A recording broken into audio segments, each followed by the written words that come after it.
muy buenos días. Estamos aquí en Amanecer Campirano. Me da muchísimo gusto estar una mañana más con todas y todos ustedes. Recuerde que nos estamos escuchando por el 1150 de la AM aquí en Ciudad de México, también en diferentes frecuencias en los diferentes estados de la República. Si usted nos quiere mirar por su televisor, lo puede hacer a través de Albavisión, también en 14 estados de la República. Y a quienes nos hacen el honor de mirar este programa vía redes sociales, también se lo agradecemos. A quienes aún no nos siguen, por favor háganlo, búsquenos como Acoustic Informa, Acoustic Noticias. Son las dos maneras en las que ustedes van a poder encontrarnos en las diferentes redes sociales. Y les quiero dar paso para poder presentar a nuestro siguiente invitado, que es el doctor Vidal Guerra de la Cruz. Él es del CENDI COMEF, del INIFAP, a quien les doy la bienvenida y le agradezco que esté con nosotros. Bienvenido, doctor, muy buen día. Buenos días, muchas gracias por la invitación. Muy bien, pues el día de hoy vamos a estar platicando con el doctor acerca del desarrollo forestal mexicano, cuáles son sus retos y oportunidades. Por ello le pregunto, iniciando por el tema del INIFAP, ¿cuáles son las investigaciones recientes que se están desarrollando desde el INIFAP? Bueno, en términos de investigación forestal, el INIFAP ha estado trabajando, desde hace muchos años, en varios temas que tienen que ver básicamente con el aprovechamiento, manejo sustentable, conservación de los recursos forestales del país. Y estamos hablando de recursos forestales, tanto de clima templado como clima tropical y obviamente también de zonas áridas. Actualmente el INIFAP desarrolla investigaciones en cuestiones de sensores remotos para monitoreo de bosques a gran escala, la aplicación de modelos para estimar pues variables importantes como el volumen de madera, el contenido de carbono en los bosques, la dinámica de estos bosques en términos de lo que está ahora ocurriendo con el asunto del cambio climático, cómo van a ser afectados o cómo se están afectando. Y obviamente también hay investigaciones del INIFAP en otros ámbitos que van más allá del aprovechamiento. Por ejemplo, en plantaciones forestales pues se desarrollan estudios de mejoramiento genético, conservación de recursos genéticos en la parte tropical y obviamente también en la parte templada. Y de alguna forma también existen otro tipo de investigaciones que tienen que ver pues con la parte de conservación, por ejemplo, de la biodiversidad y de los servicios ecosistémicos que generan los bosques en el país, ¿no? Entonces, en términos de temas de investigación, hay una amplia gama de temas que el INIFAP está cubriendo en todos los campos experimentales que tenemos en todo el país. Ustedes saben que pues, el INIFAP está presente en prácticamente todos los estados de la República. Entonces, cada región tiene sus propias necesidades, su propia problemática, cada lugar sus propias demandas. Y el INIFAP, en la medida de lo posible, ha estado pues dando respuesta a esas investigaciones. Entonces, hay varias cuestiones de investigación en manejo, conservación, aprovechamiento, protección de recursos forestales, tanto de clima templado como de clima tropical. Y sin duda también, en forma importante, los de clima seco, ¿no? O de zonas áridas. Entonces sí tenemos bastantes temas. Yo creo que nos llevaríamos un buen rato si quisiéramos enumerarlos todos, pero en términos generales estamos tratando de cubrir todos los aspectos que se requieren, que se demandan para un correcto aprovechamiento, conservación de estos recursos forestales, de todavía vastos recursos forestales que tenemos en México. Correcto, doctor. En cuanto a las regiones que presentan mayor potencial, ¿cuáles serían estas regiones con mayor potencial en lo forestal, hablando prácticamente? ¿Y cuáles serían de estas regiones los desafíos que estas regiones están presentando? Claro, en términos de potencial, diría yo, de producción forestal, obviamente los estados que más tienen superficie forestal, pues destacan los del norte, Chihuahua, Durango, Jalisco, Michoacán, Oaxaca, los del sur ya para el sur. Y en esta región central, Puebla es uno de ellos. Puebla, Tlaxcala tienen recursos, y no igual que los anteriores, pero sí, pues una buena cantidad de recursos forestales. En términos de bosques tropicales, pues destaca en gran medida Quintana Roo por las selvas, y en la parte de Coahuila y un poco de Nuevo León, pues las zonas áridas, ¿no? Ahí hay aprovechamiento de productos forestales no maderables con un buen potencial porque son de zonas secas, zonas áridas. Entonces, cada región del país tiene su diferente vocación y potencial, obviamente, ¿no? Entonces, y cada cual enfrenta desafíos importantes. Por ejemplo, en las zonas áridas, una gran área de oportunidad es la tecnificación de los aprovechamientos que se hace de productos no maderables, ¿no? Muchas veces se hacen a nivel todavía como muy limitado en cuanto a técnicas, y son bastante, diría yo, pues complicados, porque pues las zonas áridas tienen una particularidad que no son áreas concentradas, sino muy dispersas. Eso complica. Entonces, el aprovechamiento en esas regiones se enfrenta a problemas de tecnificación. En cambio, por ejemplo, las zonas tropicales y templadas, pues los desafíos van más en otro sentido. Si bien ahí hay investigaciones que ayudan a tener un aprovechamiento un poco más tecnificado, pues existen problemas como, por ejemplo, las presiones que tienen los recursos forestales. Últimamente hemos tenido en las zonas templadas, por ejemplo, bastante incidencia de plagas, enfermedades, incendios, que antes no se daban con esta intensidad. En los últimos años eso se ha venido exacerbando, y eso de alguna manera pues complica el manejo que ya se tiene de estas áreas, porque hay que dar atención a eso. Las llamamos contingencias porque pues se supone que no están tan previstas, ¿no? De repente aparecen y tiene que dárseles atención. Entonces eso desvía, perdón,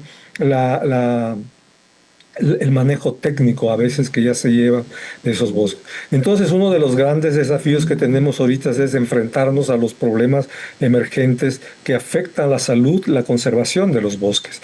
Y eso, pues, le podemos agregar otros factores adicionales de presión, como los cambios de uso de suelo.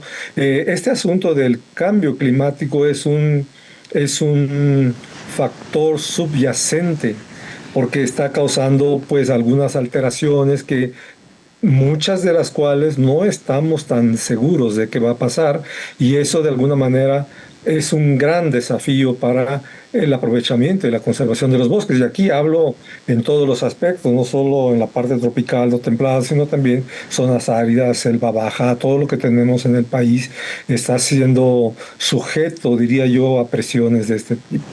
Otros aspectos, pues, que escapan un poco más de estos ámbitos, pues es la parte de cambios de uso por cuestiones urbanas, agrícolas, industriales, que de alguna manera también inciden en lo que le llamamos las tasas de deforestación o pérdida de cubierta forestal que tenemos en México, que de alguna manera también es una gran área de oportunidad en la cual tenemos que trabajar para tratar de mantener, pues no solo esa cubierta, sino su capacidad de producción, capacidad de generar servicios ambientales que la sociedad requiere, ¿no? Y sin considerar los productos como la madera u otros productos que se extraen de los bosques, como hongos, plantas medicinales, todo eso, que de alguna manera tenemos que mantener esa capacidad de provisión de servicios y de productos. Entonces, los desafíos que enfrentamos, en realidad, yo diría que son también muy diversos y muy complejos en sí mismos, porque son factores que se entremezclan y de alguna forma pues causan que las respuestas que se puedan tener de los bosques sean un tanto inesperadas y un tanto inciertas. Entonces, realmente es un desafío importante lo que tenemos actualmente en México con los bosques y selvas y zonas áridas de nuestro país. Correcto. En el tema de manejo sustentable, manejo forestal sustentable, me gustaría que nos ayudara, doctor, a desmenuzarlo un poco para entender el concepto que va de la mano mucho con todo lo que ya nos ha estado platicando. Si les podría explicar a nuestro auditorio a qué nos referimos cuando hablamos del manejo forestal sustentable en nuestro país. Claro, mire, cuando decimos manejo forestal, la gente entiende que normalmente estamos hablando de aprovechamiento. Y cuando hablamos de aprovechamiento casi siempre nos referimos a la madera.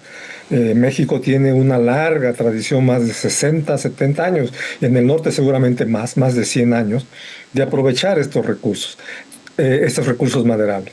Entonces, cuando se habla de manejo forestal, se habla de aprovechamientos de esos recursos. Puede haber otros recursos, por ejemplo los no maderables, que también se aprovechan, pero casi siempre la gente lo asocia con la madera. Y cuando hablamos de manejo forestal sustentable, ya hay otra connotación ahí, porque de alguna forma estamos tratando de darle un contexto de conservación, protección y de alguna forma seguir aprovechando los recursos como lo hemos hecho, pero ahora con un fuerte componente de protección, conservación y de generación de beneficios sociales adicionales y beneficios ambientales. Ya no solo es el ingreso por la madera, sino ahora tenemos que ver que los bosques también generen los servicios que la gente requiere, que generen bienestar para la gente en las áreas rurales, que se genere seguridad, no solo en términos de ingresos, sino seguridad alimentaria y de otro tipo para la gente. Entonces, el concepto de manejo forestal ahora es más amplio. Sí, es aprovechamiento de recursos, pero ahora con un gran énfasis en la generación de otro tipo de servicios y de productos que los bosques se generan, pero con la idea, aquí es donde viene la palabra sustentable, con la idea de que esto se mantenga por mucho tiempo. Seguramente ustedes saben, han oído, ha habido lugares en donde antes se aprovechaban los bosques y no había mucho cuidado en que si permanecían o no, se cambiaba la estructura, la composición de estos bosques, y esos servicios ya no se siguieron generando. Ahora es diferente, ahora tenemos que asegurarnos que estos bosques se van a mantener, que su capacidad de producción se va a mantener, que su capacidad de generación de bienestar se va a mantener a la vez que los estamos aprovechando. Por eso la idea es, ahora se le llama manejo forestal sustentable. Esos son términos generales lo que se pretende con este concepto. Correcto, doctor. Vamos a ir a un corte comercial, pero regresando vamos a seguir platicando con usted. Vamos a un corte y volvemos.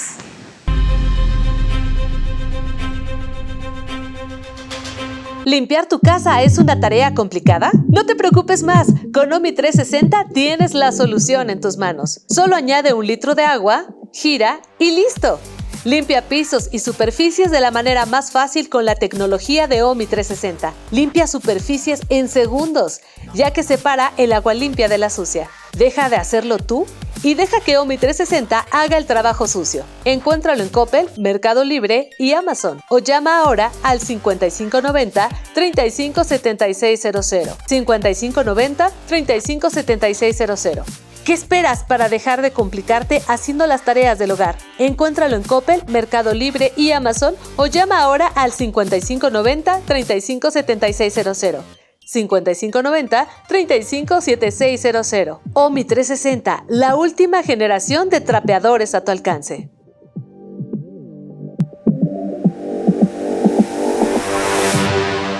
Conoce los patines hidráulicos Mecatec, con 2 capacidades de carga, 2.5 y 3 toneladas. Están fabricados con una estructura de acero, ruedas de alta resistencia, bomba hidráulica de hierro fundido y una barra inferior de acero que garantiza el mejor rendimiento del mercado. Llama ahora al 55 41 69 1500. Haz de tu empresa una empresa eficiente. Hazla una empresa Mecatec. Mecatec, mecanización inteligente. Conoce los nuevos contenedores expandibles transportables de última generación Mecatec. 4 pasos en 4 minutos. Acomoda, engancha, levanta y arma. Construidos con una estructura de acero de 3.5 milímetros, cuentan con ventanas de aluminio y puertas ligeras. Mecatec te ofrece la solución más rentable, rápida y económica para la edificación instantánea de espacios útiles. Los contenedores expandibles transportables Mecatec son 100% resistentes al agua y a prueba de fuego. Utilízalos para centros de atención, almacenes, viviendas temporales o alojamientos para construcciones. Cuentan con un sistema de aislamiento térmico que permite operatividad continua. Llama ahora al 55 41 69 15 00 o visítanos en www.mecatec.tv y conoce los atractivos precios de contado y meses sin intereses. Armado fácil y seguro en minutos. Mecatec es innovación en contenedores expandibles transportables. Las oportunidades inmobiliarias tienen un nombre: Omivende. ¿Te has preguntado por qué una casa no se vende o se renta tan rápido? Lo más seguro es que no te hayas asesorado por un experto. ¿Rentas, vendes o rematas algún inmueble? No te compliques más. Contáctanos omivende.com. Recuérdalo, omivende.com. Oportunidades inmobiliarias.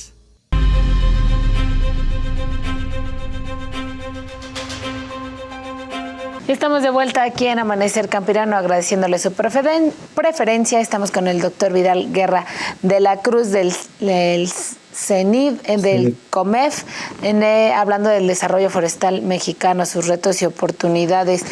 Me gustaría platicar, bueno, ya estábamos hablando con él de muchos temas, del tema del cómo está el desarrollo forestal en nuestro país, las áreas de oportunidades, las áreas que tienen un potencial importante, y nos explicó de una manera muy clara y en términos generales a qué nos referimos cuando hacemos o cuando decimos manejo forestal sustentable en nuestro país. Ahora me gustaría hablar en un tema un tanto ríspido, doctor, y pues hasta donde podamos hablar también, ¿verdad?, del tema de la tala ilegal que existe en nuestro país. ¿Cómo ha dañado el uso de estos, de nuestros suelos y los ecosistemas forestales la tala ilegal? Ok, es un problema que no se puede ocultar, ¿no? O sea, no se puede minimizar tampoco. Y yo diría que hay dos formas que este asunto de la tala ilegal ha impactado, ha afectado. Recuerden que cuando hablamos de tala ilegal, estamos hablando de cuestiones que están fuera de la ley, ¿no? Y cuando hablamos de cuestiones fuera de la ley, pues siempre hay un problema ahí de seguridad. Recuerden que pues este tipo de situaciones se dan condiciones incluso con violencia, ha habido situaciones muy complicadas que de alguna manera inciden en el asunto que le llamamos normalmente gobernanza de las áreas forestales, ¿no? Cuando hay problemas de tala fuertes, y en algunas partes de la República es muy notorio, pues ahí está asociado con problemas de inseguridad, de delincuencia incluso organizada. Entonces ese es un impacto tremendo en la parte social y económica de la tala ilegal. Y por otro lado está el impacto que pueden tener ya en la cuestión forestal, en los bosques como tal, ¿no? Recuerden que como es tala ilegal, pues se da de una manera muy desorganizada, muy improvisada, muy acelerada, diría yo, y hace que a veces los bosques, incluso estén o no bajo aprovechamiento, pues su estructura cambie, ¿no? Por ejemplo, normalmente se llevan árboles muy grandes, muy bonitos, y eso va degradando la estructura que queda, el bosque que queda. Entonces, pues crea condiciones, diría yo, de afectación que si llegan a ser muy intensas, pues causan deterioro en los recursos forestales, ¿no?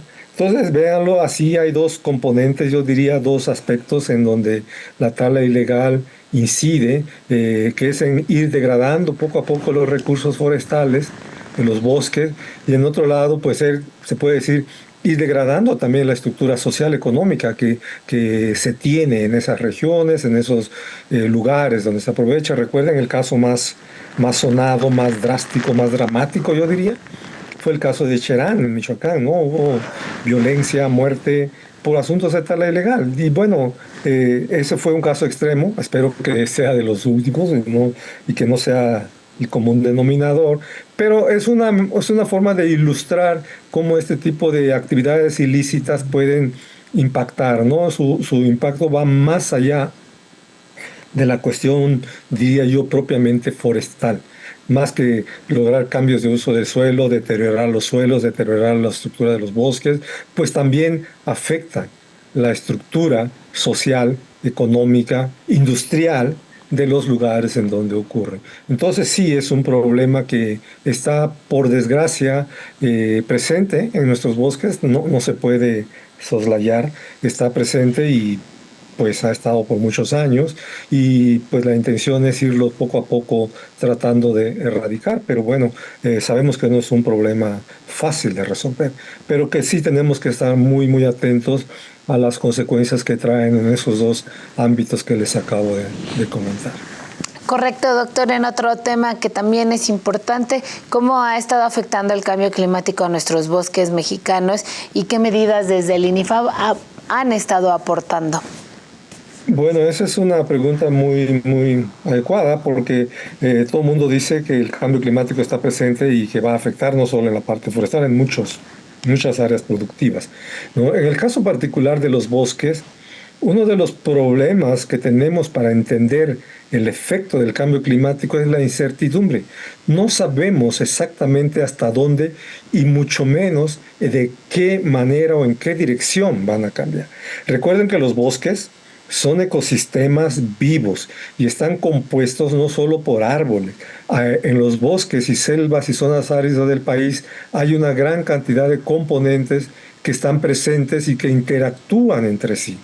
Estamos hablando no solo de especies animales, y cuando decimos animales, desde mamíferos grandes, anfibios, reptiles, hasta artrópodos y microorganismos que están en el suelo. Es una gran cantidad de organismos vivos que están interactuando con los árboles, con las plantas, con las hierbas, los arbustos, los hongos, con los suelos, con las bacterias. Entonces es un enorme complejo lo que está ahí en los bosques. Entonces, saber exactamente cómo va a impactar el cambio climático a cada componente es muy difícil. Entonces, lo más que podemos ver es en algunos aspectos, por ejemplo, lo que ahora se está hablando mucho, cómo las especies van a cambiar su área de distribución, ¿no? Especies que antes encontrábamos más abajo, ya no las vamos a encontrar ahí. Ahora tenemos o podemos encontrarlas más arriba, en las partes más altas, en altitudes mayores. Entonces, esos cambios en la composición, en la distribución de los bosques, de los árboles particularmente, que eso es lo más visible, pues impacta también otros organismos, impacta las interacciones que se dan dentro de los bosques, y ahí es donde la cosa se vuelve complicada porque no siempre podemos ver cosas, no siempre podemos ver todo lo que ocurre, aunque tenemos especialistas que se dedican a suelos, insectos, hongos, plantas, árboles, pues conjuntar todo eso no es una tarea fácil. Entonces, entender cómo un ecosistema se mueve en un contexto de cambio climático ciertamente es muy complejo. Sin embargo, pues aun cuando es un asunto complejo, estamos haciendo varias cosas en ese sentido.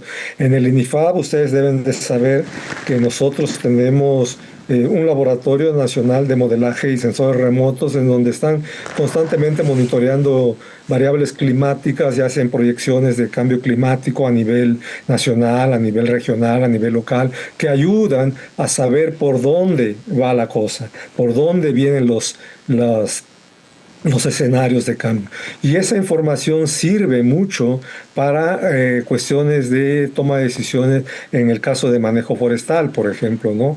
Especies que se están plantando hoy muy probablemente van a enfrentar en 30 años o menos quizás condiciones climáticas diferentes donde no sabemos si van a poder sobrevivir. Entonces nosotros estamos tratando de modelar también esos cambios, tratando de ver la distribución, cómo va a cambiar en el futuro, ya no tan lejano, ¿eh? Antes hablábamos de 50, 60 años, ahora hablamos de 20, de 30 años. Y ya es casi un hecho que se está evidenciando actualmente.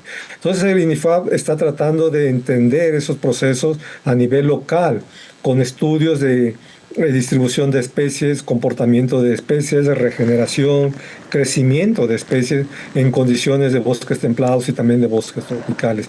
Quizás, sí lo confieso, hemos descuidado un poco la parte de zonas áridas en esto, pero es un área que queremos pues ponerle también atención porque son zonas que van a sentir mucho el impacto del cambio climático tal como se está manifestando ya en muchas áreas.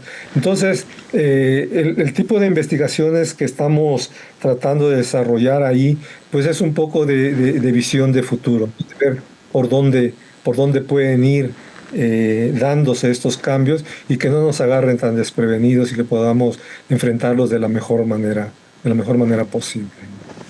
Correcto.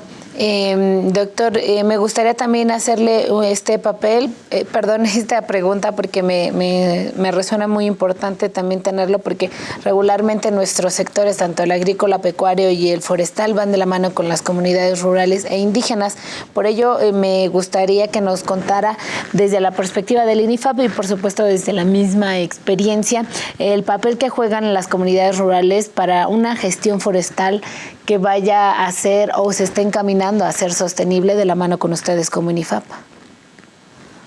Claro, eso también es una excelente pregunta. Creo que las comunidades forestales, las comunidades rurales en general, y como dice agrícolas, pecuarios, forestales, pero quizás más en la parte forestal porque ahí es donde vive mucha de la gente con más grado de marginación, en las zonas forestales del país. Y muchas de los bosques y selvas del país son propiedad, están en manos de comunidades, ejidos y comunidades rurales, comunidades forestales, ¿no? Grupos indígenas, ni se diga. Entonces es fundamental el papel que juegan estas comunidades para lograr un manejo forestal realmente sostenible. No digo que en el pasado no lo hayan sido, sí, pero creo que en el pasado fue un poco más pues yo diría incipiente, ¿no? Empezaban a conocer un poco las cuestiones forestales, que no es tan fácil, pero ahora hay una especie de mayor concientización, mayor involucramiento de las comunidades hacia el manejo, conservación de sus recursos forestales. Entonces, sería impensable querer lograr un manejo realmente sostenible o sustentable sin la participación de comunidades forestales. Obviamente para esto requiere pues que ellos no solo se involucren como lo han estado haciendo, sino que tomen iniciativas de participación en todos los aspectos de la cadena productiva forestal, desde la parte de aprovechamiento, comercialización, transformación y todo lo que eso implica para un mejor desarrollo de sus comunidades. Hay ejemplos muy elocuentes en México en donde las comunidades han logrado un desarrollo realmente sorprendente en varios aspectos, ya no solamente en la parte ambiental, yo diría, sino en la parte social y económica. Vean los casos de ejidos en Michoacán, en Oaxaca, en donde tienen un nivel de desarrollo las comunidades basados en aprovechamiento de recursos forestales muy notables y que son incluso ejemplos a nivel internacional. Entonces no puede soslayarse la importancia de las comunidades forestales. Aquí el reto, hay que decirlo, es que estos casos de éxito se repliquen en otras partes de la República, pero insisto, las condiciones de nuestro país son tan variables que a veces no se puede aplicar una receta igual en todos lados, sino que hay que avanzar poco a poco con cada región, cada lugar, para que en base a sus propias dinámicas se puedan involucrar en estos aspectos de manejo forestal sustentable. Muy bien, doctor. Pues le quiero dar las gracias, doctor Vidal Guerra de la Cruz, por habernos apoyado con esta entrevista. Hemos llegado a su fin. Muchísimas gracias. Le mando un fuerte abrazo. Al contrario, gracias a ustedes por la oportunidad y el espacio. Muchas gracias. Nosotros vamos a ir a un corte comercial y volvemos.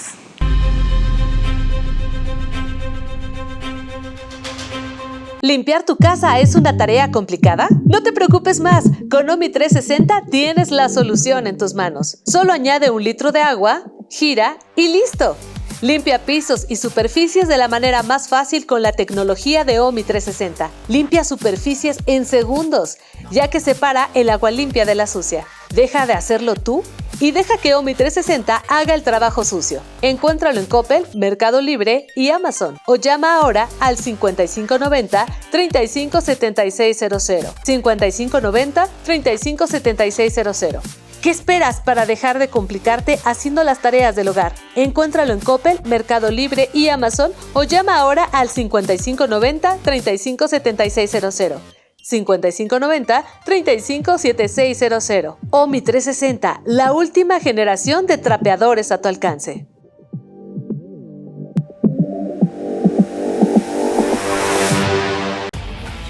El inicio de una empresa productiva comienza con Mecatec. Si creías que tu primer montacargas iba a ser de segunda mano o estás cansado de rentarlo, piénsalo nuevamente. Mecatec te ofrece su nueva línea de montacargas eléctricos. Conéctalos y recárgalos en instalación de tu pequeña o mediana empresa. Pregunta por nuestros paquetes PYME Mecatec con un financiamiento desde 7,999 pesos al mes o de contado con un bono de 50,000 pesos de descuento y el mejor precio del mercado. En Mecatec hacemos crecer tu empresa con maquinaria especializada para la pequeña y mediana industria. Conoce nuestra amplia gama de montacargas eléctricos o pregunta también por nuestros modelos con motor a diésel. Y haz de tu empresa una empresa eficiente, una empresa Mecatec. Recuerda, con nuestros paquetes PYME Mecatec, tu primer montacargas puede ser nuevo. Mecatec, mecanización inteligente. Conoce los nuevos contenedores expandibles transportables de última generación Mecatec. 4 pasos en 4 minutos. Acomoda, engancha, levanta y arma. Construidos con una estructura de acero de 3.5 milímetros, cuentan con ventanas de aluminio y puertas ligeras. Mecatec te ofrece la solución más rentable, rápida y económica para la edificación instantánea de espacios útiles. Los contenedores expandibles transportables Mecatec son 100% resistentes al agua y a prueba de fuego. Utilízalos para centros de atención, almacenes, viviendas temporales o alojamientos para construcciones. Cuentan con un sistema de aislamiento térmico que permite operatividad continua. Llama ahora al 55 41 69 15 00 o visítanos en www.mecatec.tv y conoce los atractivos precios de contado y meses sin intereses. Armado fácil y seguro en minutos. Mecatec es innovación en contenedores expandibles transportables.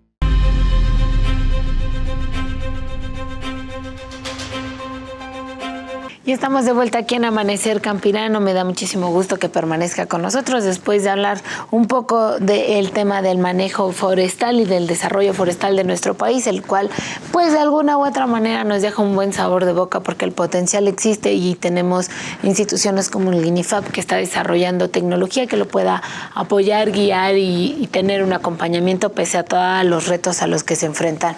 Y es turno de irnos a la siguiente entrevista con Cristian Zavala, coordinador del Banco de Germoplasma del CIMMYT, porque nos va a hablar acerca de qué son estos bancos de germoplasma y para qué nos sirven. Vamos y volvemos. Muy buenos días, público. Como ya lo anunciábamos en el estudio, nos encontramos con Cristian Zavala, coordinador del Banco de Germoplasma del CIMMYT, y él nos va a hablar acerca de qué son los bancos de germoplasma. Siempre es oportuno, siempre es importante saberlo. De pronto tenemos mucho trabajo en este tema en México, pero no es tan visibilizado. Entonces, por eso hemos invitado a Cristian. Cristian, buenos días. Gracias por estar con nosotros. Bienvenido. Oh, muchas gracias. Gracias por la invitación, Mafer. Pues siempre es importante empezar por el principio. Cuéntanos qué es un banco de germoplasma y qué propósito es el que tiene tener uno o contar con ellos. Bueno, los bancos de germoplasma son edificios dedicados a la conservación de semillas. eh, Cuentan con condiciones ideales para la conservación a largo y mediano plazo de las semillas. Y estas semillas representan la diversidad de alguna especie de plantas o de un grupo de especies de plantas que son importantes generalmente para la alimentación y para la agricultura. Es decir, somos reservorios, somos las oportunidades que existen para aprovechar los recursos genéticos que tenemos para mejorar las condiciones de producción de los cultivos que actualmente se utilizan para alimentar a la humanidad. Y bueno, son instalaciones muy especiales, especializadas, no son muy comunes, no hay muchos bancos de germoplasma en el mundo, sin embargo, son importantes para el futuro de la alimentación. Correcto, Cristian. Me gustaría también que nos pudieras ayudar en que nos digas cuáles son las principales especies que entran dentro de estos bancos de germoplasma y después, de manera general, porque sé que eres experto, pero de manera particular también, cuáles son los bancos o cuál es el banco con el que cuenta el CIMIT. Bueno, los bancos de germoplasma pueden mantener todas las especies de cultivos, de plantas que son cultivadas en orden de alimentar. Eh, Principalmente existen y más fácilmente existen especies que les llamamos ortodoxas, son semillas ortodoxas, que se pueden guardar más fácilmente, son semillas que son más fáciles de manejar en términos de conservación, pero existen otras semillas que son recalcitrantes, que son semillas que no soportan que se les reduzca la humedad, un poquito más complicadas para la conservación, pueden ser en bancos de germoplasma vivos en bancos de germoplasma en crío o in vitro. Hay muchas formas de conservar. En el banco de CIMIT particularmente mantenemos las colecciones más grandes del mundo de trigo y maíz y sus parientes silvestres, que generalmente son aquellos que no son cultivados, no necesitan la mano del hombre para, para mantenerse. Sin embargo, son una fuente increíble de genes para el mejoramiento de los cultivos. Entonces, nosotros en los dos cultivos mantenemos semillas ortodoxas que permiten que sea reducida la humedad para conservarlas en temperaturas muy bajas. Correcto, Cristian. Ahora cuéntanos un poquito porque tengo entendido que existe bancos de germoplasmas activos y en base. Sí, Cuéntanos eh, cómo es eso y cómo funciona. bueno, los bancos de germoplasma generalmente tienen dos modalidades. Las cámaras base o las colecciones base son aquellas que no se van a tocar para nada, son backups de seguridad que únicamente van a salir si es que tenemos una crisis con alguna variedad que sea de importancia y que se perdió en las colecciones activas. Es decir, estas accesiones solamente son para cubrir verdaderas crisis que surgen a partir de la necesidad del uso de alguna accesión, de alguna variedad. Y las colecciones activas son todas aquellas que se utilizan justamente para beneficiar a todos aquellos interesados en trabajar y cultivar o investigar sobre las semillas que se mantienen en los bancos de germoplasma. Es decir, estas colecciones activas desde ahí puedes obtener semilla para sembrar, para incrementar semilla para tu propio banco, para introducir semillas para programas de premejoramiento o para programas de mejoramiento directamente, para caracterizar algunas variedades, etcétera, etcétera. Todos los usos que se les puedan dar a las semillas que se mantienen en los bancos van a salir desde las colecciones activas. Y las colecciones bases simplemente son para cubrir emergencias reales, ¿no? Además, si añadiendo un poquito sobre las colecciones base, que son básicamente duplicados de seguridad, existen otros duplicados de seguridad en los bancos de germoplasma del CGIAR. Existen otros bancos de germoplasma que mantienen los duplicados de seguridad, como Svalbard de Noruega. En el caso de CIMI tenemos Fort Collins en los Estados Unidos como duplicados de seguridad en caso de que acá tengamos una catástrofe, ya sea natural, ya sea algún accidente, la caída de un avión, algún tema social o cualquier situación que se pueda presentar y que dañe las colecciones. Pueden ser recuperadas las accesiones desde esos duplicados de seguridad, que son lugares un poco más seguros que los que tenemos actualmente. Correcto, Cristian. Y ya nos diste un poco de pista en este tema. Quiero entrar a la parte un poco del manejo y la conservación. Y ya nos has dado un poco de pistas, pero ¿cómo se conservan, o más bien, perdón, cómo se seleccionan las variedades a conservar en estos dos distintos en estos dos distintos bancos, perdón? Ya nos dabas un poco de pista tú, pero para ser un poco más preciso, ¿cuáles como los criterios base para seleccionarlas y que queden ahí? Se privilegia principalmente aquellas accesiones o aquellas variedades que tienen un valor agronómico, que tienen un potencial para la investigación. Realmente lo que guardamos son recursos genéticos y el concepto de un recurso genético tiene que ver con el potencial que existe dentro de una variedad para ser utilizada ya sea en la investigación o el mejoramiento de las plantas. Entonces, una vez que se concentra la mayor parte de diversidad, lo único que se va a buscar es cubrir aquellos huecos dentro de la diversidad que no tenga respaldados en tu colección, que añade este valor. Porque al no tener este tipo de variedades, tienes un hueco en la oportunidad de investigar. Es decir, tienes un faltante genético para garantizar que toda la diversidad está cubierta dentro de tu colección. Eh, y todas esas variedades, como te decía, aportan ciertos rasgos que tienen que ver con la producción de semillas, es decir, con rendimientos altos, con tolerancia a enfermedades, con tolerancia al cambio climático, incluyendo temperaturas altas, temperaturas bajas, lluvias torrenciales o falta de lluvias, etcétera. Todas estas variedades son privilegiadas primero para mantener un reservorio completo de genes, ¿no? Ese es básicamente el concepto de un banco de germoplasma. Correcto. Me gustaría que nos trates, y si es posible, porque pues siempre es muy complejo, yo entiendo el tipo de trabajo, pero si nos pudieras explicar un poquito cómo es la técnica o cómo es que se conserva como tal el germoplasma. O sea, podría yo hablarte de técnicas que encontré, pero mejor explícanos desde el punto. ¿Cómo son estas técnicas? ¿Cómo es el manejo como tal de ellas para tener el germoplasma? Sí, mira, como te explicaba, tenemos tres tipos de semillas, las que son ortodoxas, las que son recalcitrantes y las que son intermedias. Cada una tiene un método distinto para conservar, ya sea en crío, ya sea in vivo o in vitro. Y en el caso de nosotros en CIMMYT, que tenemos únicamente ortodoxas, se mantienen, su método de conservación es con temperaturas bajas. eh, con vista a conservar semillas sin necesidad de regenerarla por 60 años, necesitaríamos temperaturas de menos 20 grados, menos 18, menos 21 grados aproximadamente, y con el propósito de conservar en cámaras activas, por ejemplo, hasta 20, 25 años. Semillas con una buena viabilidad son temperaturas entre 0 y menos 5 grados.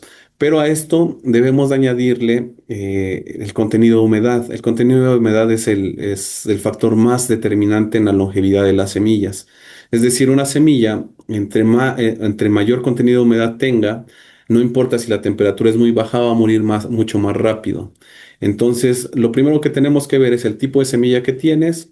Si es ortodoxa, vamos a bajar el contenido de humedad en maíz y trigo entre el 6 y el 8% de contenido de humedad. Y ya combinado con el factor temperatura, vamos a tener una longevidad muy larga.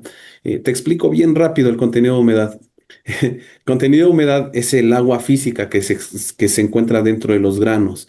Todas las semillas tienen humedad dentro de ellos y se puede denominar como agua física el contenido de humedad. No la vas a tocar, no es como que vas a exprimir una semilla y va a salir una gota de agua, pero es agua al final, es un contenido alto de humedad. Cuando tú lo reduces entre el 6 y el 8%, el único contenido de humedad que tú estás dejando es aquel contenido de humedad, es esa agua que le va a servir al embrión, que se va a convertir después en una plantita para poder sobrevivir. Si tú dejas ese contenido de humedad en lo más bajo, la longevidad de la semilla va a ser mucho más larga porque los procesos de oxidación a través del agua se detienen completamente, ¿no? Prácticamente se paralizan y esto permite que la longevidad se vaya hasta 80 años en condiciones de menos 20 grados, por ejemplo. Entonces, esos son los métodos que existen para dar una longevidad mayor a las semillas sin necesidad de estarla manteniendo, ¿no? Sin necesidad de estarla sembrando y sembrando y sembrando. Correcto, Cristian. Dame un segundo, vamos a ir a un corte comercial y vamos a regresar para seguir platicando contigo. Vamos a un corte comercial aquí en Amanecer Campirano y volvemos.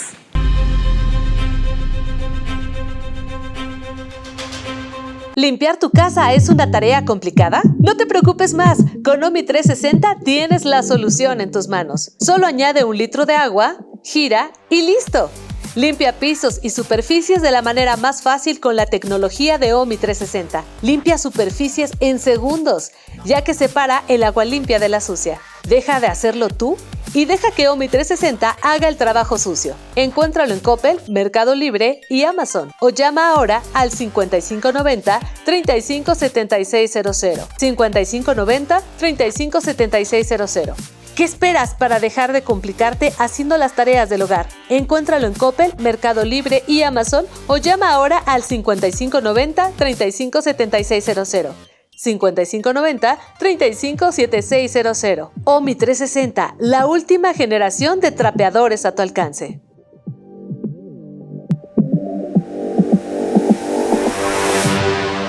Conoce los nuevos contenedores expandibles transportables de última generación Mecatec. 4 pasos en 4 minutos. Acomoda, engancha, levanta y arma. Construidos con una estructura de acero de 3.5 milímetros, cuentan con ventanas de aluminio y puertas ligeras. Mecatec te ofrece la solución más rentable, rápida y económica para la edificación instantánea de espacios útiles. Los contenedores expandibles transportables Mecatec son 100% resistentes al agua y a prueba de fuego. Utilízalos para centros de atención, almacenes, viviendas temporales o alojamientos para construcciones. Cuentan con un sistema de aislamiento térmico que permite la operatividad continua. Llama ahora al 55 41 69 1500 o visítanos en www.mecatec.tv y conoce los atractivos precios de contado y meses sin intereses. Armado fácil y seguro en minutos. Mecatec es innovación en contenedores expandibles transportables. ¿Problemas para escuchar tus canciones favoritas en disco de acetato? Te presentamos Nostalgia de Vectec, el primer tocadiscos que te permite escuchar tu música directamente desde tus acetatos y convertirla a digital. Tiene un increíble diseño retro. Cuenta con una entrada auxiliar de audio RCA. Llama ahora mismo y pide Nostalgia de Vectec.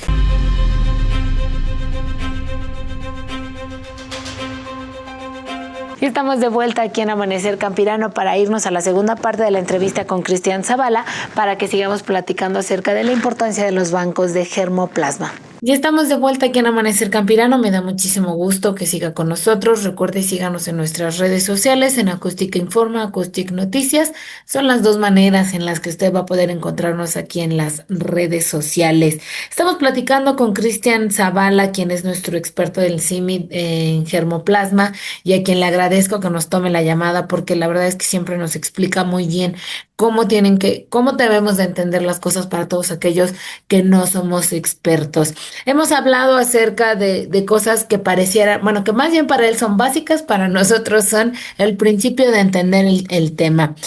Para seguirnos en esta línea, me gustaría que nos ayudaras en saber, y esta sí es una pregunta un poco más del día a día en el CIMID, ¿cómo garantizan ustedes que con estos bancos nosotros podamos tener una viabilidad genética en las distintas muestras? ¿Cómo es posible que gracias a esto de tener los bancos, a capacitar, a tener estas técnicas que ya nos platicaste, a tener incluso la parte muy clara el tema de la selección, esto cómo nos garantiza a nosotros esta parte de tener muestras genéticas pues ahí con ustedes?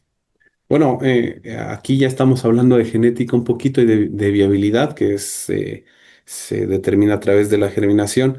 Eh, en la parte genética se garantiza la representatividad de una accesión a través del tamaño de muestra y obviamente también de muestreo estadístico, es decir, y el comportamiento también del cultivo.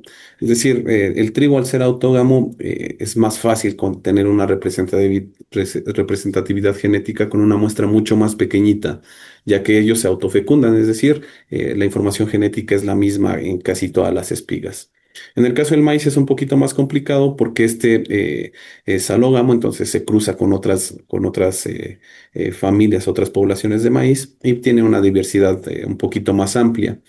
Aquí se debe de tener una muestra mínima de 80 mazorcas, por ejemplo, en la siembra de 256 plantas, en donde tú vas a garantizar que la representatividad genética que hay en genes que están presentes hasta en un 2% esté dentro de nuestra nueva población.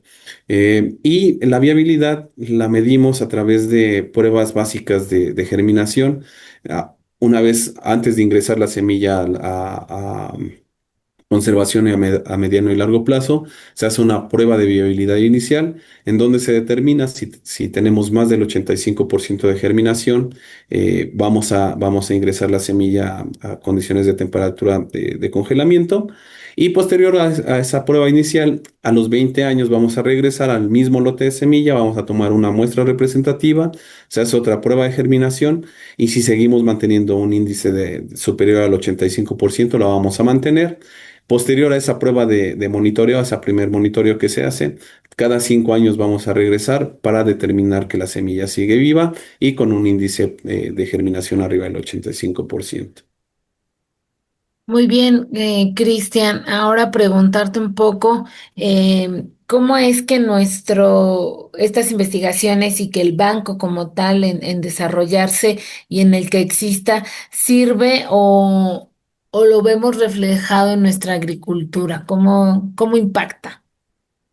Bueno, los bancos de germoplasma al mantener información de pasaporte y caracterización, aportan mucha información a los programas de mejoramiento y premejoramiento que ya existen, a todas las instituciones que estén interesadas, pero incluyendo a productores.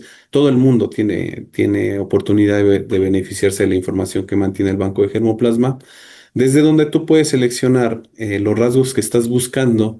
Es decir, si tú quieres una variedad que sea tolerante al calor o resistente al calor, pues no vas a buscar algo que sea de los valles altos, ¿no? De Toluca, por ejemplo. Vas a buscar algo que esté en zonas áridas, por ejemplo, Sonora, puede ser Sinaloa, puede ser Guanajuato también.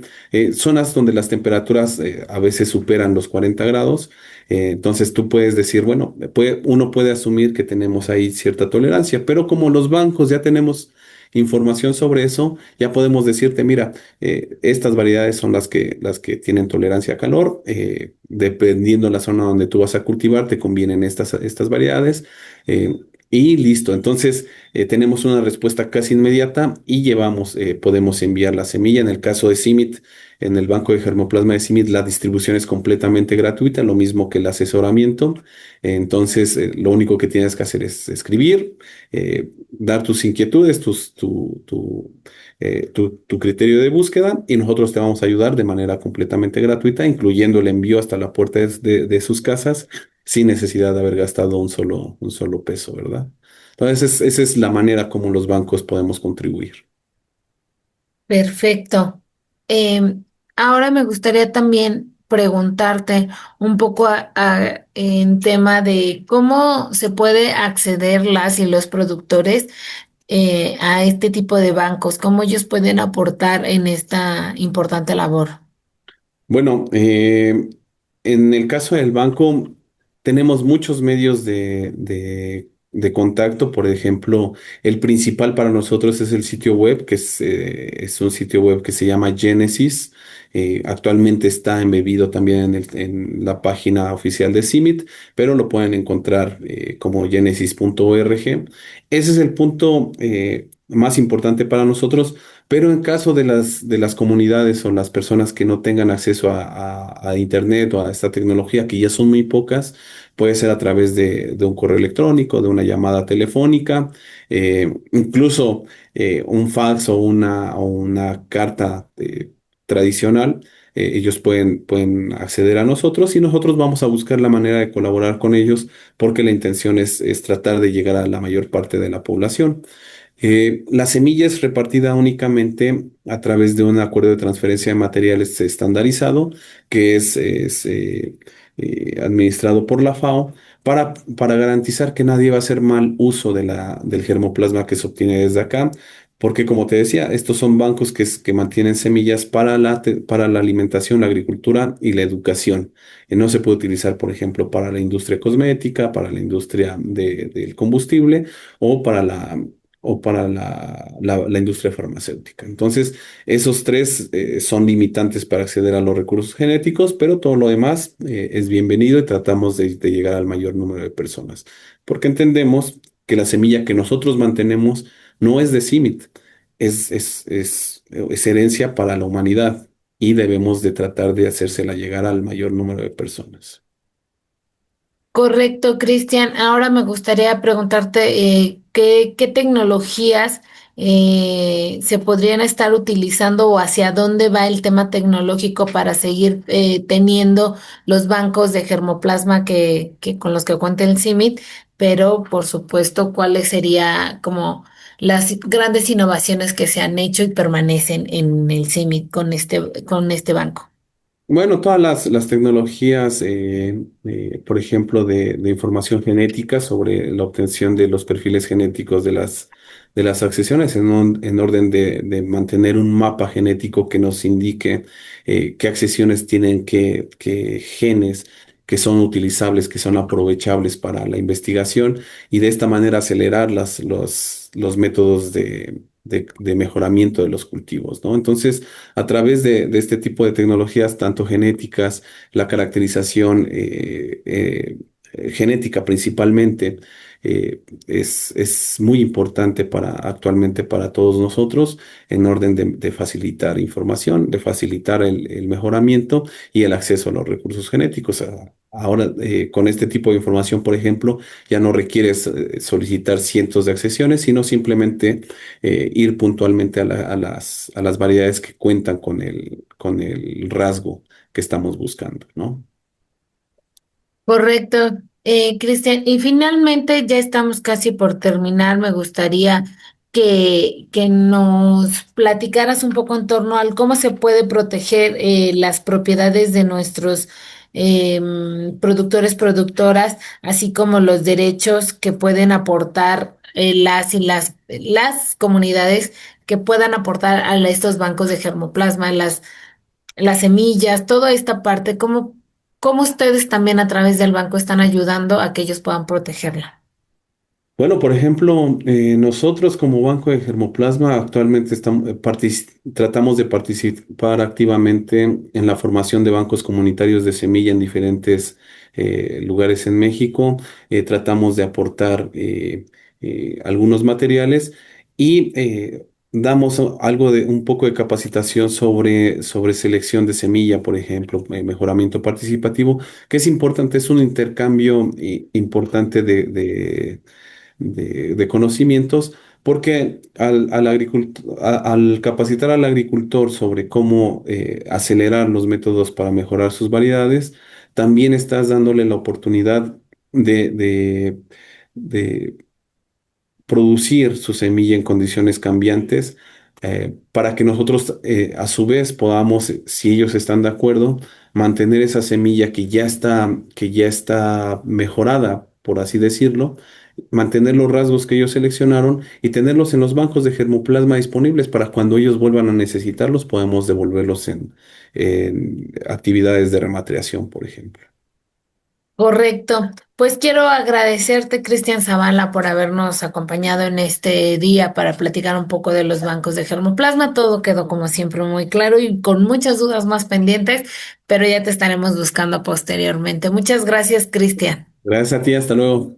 Y nosotros vamos de vuelta al estudio. Muchísimas gracias a nuestro invitado virtual y al maestro doctor Vidal por habernos también acompañado, también de manera virtual, pero aquí en el estudio. Muchísimas gracias a todos los que nos han apoyado. Quédense con Fer Tapia, cáigase de la cama y nosotros nos vemos en nuestro próximo amanecer.